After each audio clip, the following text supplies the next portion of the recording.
Bueno, y lo anunciábamos, tenemos visitas. Bienvenido. ¿Cómo estamos, diputado? ¿Qué tal, Susana? Gracias por la invitación. Muy bien, por favor. Hemos invitado al diputado Agustín Domingo para que nos cuente un poquito cómo está este tratamiento de la ley Bases, qué está pasando en estas horas con tanta convulsión mediática en todo el país, que hemos perdido un poco el ritmo a esta acción.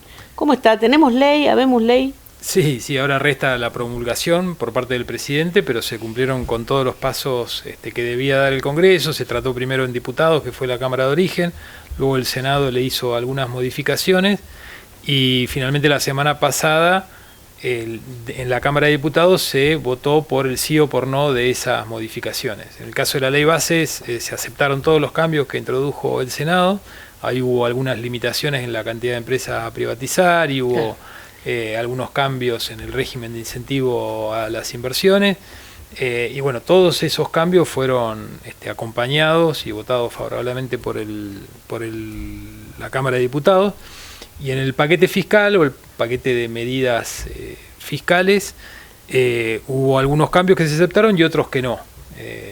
Y ahí puntualmente el Senado había votado en forma negativa el capítulo de bienes personales y el de ganancias, y la Cámara de Diputados insistió con la medida sanción y finalmente esos capítulos terminaron aprobados también, que es, en el caso de bienes personales, una reducción de alícuotas y una disminución de impuestos, y en el caso de ganancias, al revés, fue el aumento del mínimo no imponible, la disminución del mínimo no imponible para que más trabajadores de altos ingresos estén alcanzados. En este caso nosotros votamos desfavorablemente, igual que lo habíamos hecho en el Senado y en la primera vez que se votó en diputados, porque entendíamos que debía contemplarse la situación especial de los trabajadores de la Patagonia, de la zona austral, que tienen mayores ingresos debido a que hay un costo de vida mucho más alto. Entonces no es justo que se pague más impuestos, porque en realidad esos mayores ingresos no significan una mayor capacidad contributiva, sino que van a atender un mayor costo de vida. Yo digo, se quedan en el changuito del supermercado o en el alquiler. Sin dudas. ¿Y hay antecedentes en otros países que el empleo pague impuestos, como en este caso? Aunque sea jerárquico, digamos. En casi todos los países del mundo. La verdad es que el impuesto sobre los ingresos personales es uno de los impuestos más importantes en casi todas las estructuras impositivas de los países del primer mundo. Lo que sí creo que todavía tenemos pendiente de analizar es un análisis integral. En el caso argentino, por ejemplo, tenemos las cargas sociales, que son un impuesto en definitiva que van a financiar fundamentalmente el régimen previsional, los ingresos de los jubilados. Es totalmente regresivo, porque paga el mismo porcentaje, o en algunos casos hasta más porcentaje, los trabajadores de menos ingresos que los de mayor ingreso. El impuesto a las ganancias solamente grava a los trabajadores de mayor ingreso y lo hace con alícuotas que son progresivas, es decir, cuanto uno más gana, más impuestos. Bueno, me parece que lo que hay que discutir es hacer una revisión integral, porque en definitiva son todos impuestos al trabajo, como todo impuesto tiene un efecto negativo, distorsivo, que es que desalienta la actividad. En este caso se desalienta el empleo formal, y lo que necesitamos es ir hacia un sistema impositivo que sea más progresivo, donde los impuestos que precisamente gravan a los que mayores ingresos tienen sean los principales, ¿no? Después tenemos los impuestos al consumo, que son todo lo contrario. Son fáciles de recaudar porque no se ven, pero tienen un efecto regresivo, que es quienes más consumen son las familias de menores ingresos. Entonces, cuando uno paga IVA o ingresos brutos, está pagando mucho más impuestos que una familia de altos ingresos, que tal vez destina una porción de sus ingresos familiares mucho menor al consumo. Entonces termina siendo un impuesto regresivo. Pero bueno, la verdad que es una discusión que da para largo. En este caso creo que la intención del gobierno era abordar un paquete de medidas fiscales, sobre todo con la mirada puesta en lograr el equilibrio fiscal, tanto a nivel nacional como para las provincias, y es por esto que se abordaron solo algunos cambios puntuales en algunos impuestos, ¿no? También se trató un blanqueo, una moratoria, que son medidas más coyunturales para hacer frente a la crisis y lograr un shock de inversión y de generación de empleo que tanto necesita nuestro país. Perdón la ignorancia, pero una de las cosas que nos preocupa es esta quita de los recursos a las provincias. Esto no tiene nada que ver, esto no está contemplado en la ley, no tiene ninguna relación, ¿no? No, no sé de qué recursos. No, me refiero a estos recursos que tiene la provincia de Río Negro, como otras provincias, que ya en los últimos meses es una quita que está superando un número en miles de millones muy grande y que ajusta las cajas provinciales, ¿no? Sí, a ver, hubo partidas que las ejecutaba el gobierno nacional, pero que iban destinadas a las provincias. Estamos hablando de los subsidios al transporte, por ejemplo. Del FONID, ciertas partidas a la educación también. Exactamente, el FONID es una porción del sueldo de los docentes de las provincias que se pagaban a través del presupuesto nacional. Claro. El gobierno, con este afán de equilibrar sus cuentas, eliminó todas esas partidas y bueno, en el caso del transporte, los distintos municipios que tenían o provincias que tenían a su cargo la concesión de estos servicios tuvieron que ajustar las tarifas para suplir esos subsidios que ya no vienen desde Nación.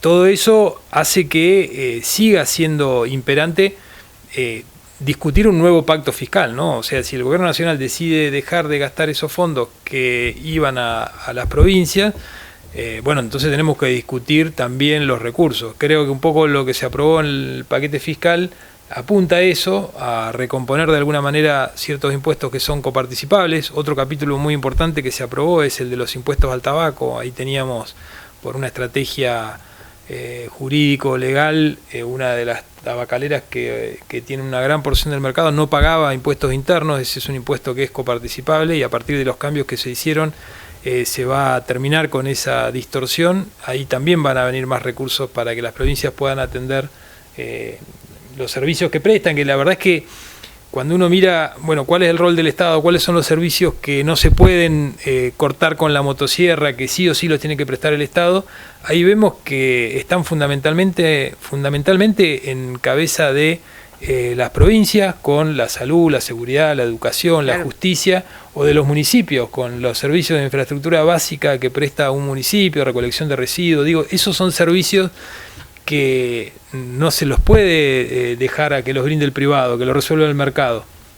Lo tiene que prestar el Estado. Entonces hay que ser muy cuidadoso cuando se recortan gastos, y la verdad que todos estamos de acuerdo en que las cuentas tienen que estar equilibradas, que no podemos gastar más de lo que recaudamos vía impuestos, pero tenemos que tener en claro cuáles son aquellos servicios que sí o sí los tiene que prestar el Estado y cómo lo financiamos. Esto, digo, lo tenemos que hacer a través de un nuevo pacto fiscal. Por eso celebramos esta convocatoria que está haciendo el gobierno, donde uno de los temas que está proponiendo en esos 10 puntos es revisar un nuevo esquema de coparticipación. Esto es ni más ni menos que discutir, bueno, a ver qué es lo que tiene que hacer el Estado, qué nivel de gobierno lo va a hacer y cómo se va a financiar. ¿Estamos mejor que hace un tiempito atrás o seguimos en esta crisis que nos pega tan fuerte, no? No, bueno, a ver, este ajuste tan necesario para equilibrar las cuentas que está proponiendo el Estado Nacional, lo ha propuesto de manera dramática, con un shock, sin anestesia. La consecuencia de eso es que ha caído fuertemente la actividad y eso se siente. O sea, estamos en una crisis en la que hemos estado muchas otras veces. Yo lo que veo como positivo es esto de plantear que así no podíamos seguir y que me parece que ya nadie... salvo algunos extremos que siguen diciendo que emitir dinero está bien, ya nadie cuestiona esto. Entonces me parece que ese es un logro que hemos alcanzado como sociedad, de tomar conciencia de que no podemos gastar indefinidamente más de lo que ingresa por impuestos. Y esto es lo que hicimos durante 30, 40 años, financiar con deuda o con emisión monetaria aquello que no nos animábamos a cobrarle a los ciudadanos vía impuestos. Creo que hay que poner la cara y decir, bueno, esto es lo que te puedo cobrar y esto es lo que puedo hacer con eso, y lo tenemos que hacer durante mucho tiempo para generar confianza, pero bueno, ahora estamos viviendo lamentablemente una situación de un ajuste que se siente en la calle, sin duda. Y sí, sobre todo en la clase media, en el trabajador, en el que más le cuesta, ¿no? Y más aún en regiones climáticamente hostiles, distantes, como es la Patagonia.